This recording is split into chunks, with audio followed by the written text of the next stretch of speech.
what is the intention of the government of the day in terms of bringing something like the present document. I won't even say it's a bill because it hasn't been gazetted, and as far as we know, the government keeps saying this is a white paper or a concept note or whatever. And there are lots of, I think, gaps in this that we can go into. But in terms of the whole idea of it, and looking at just even this year, what the government has tried to do is a couple of months ago, and in this program, we had this discussion about the proposed anti-terror law.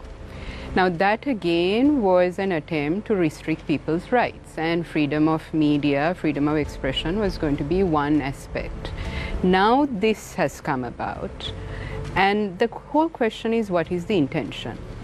And from all of this, one realizes that there are insidious attempts by the government to control one's thought, one's expression, one's speech. And as a lawyer, I'll also say fundamental rights guarantee freedom of expression. It's a right. It's not an absolute right, but it's a right.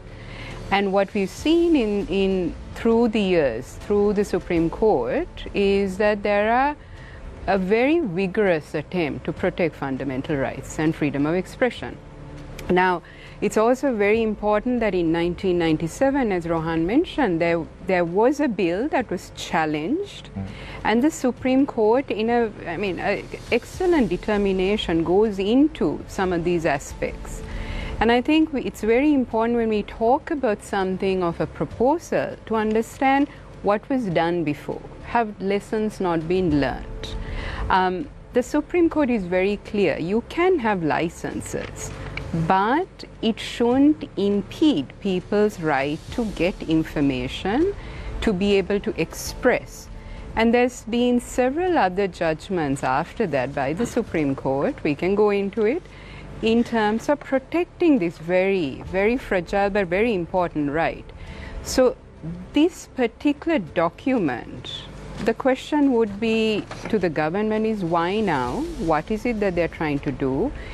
Do they foresee a prospect where people are going to be critical? Media institutions are going to be critical.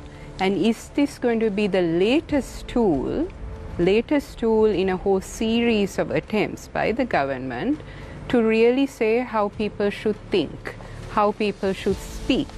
So it's, as I said, very, very worrying as to that this is even a document that people are considering, especially in the terms of what it implies to people's rights. But I think this very fundamental issue of, is the government now bringing in various ways of controlling all forms of behavior, thought, speech? So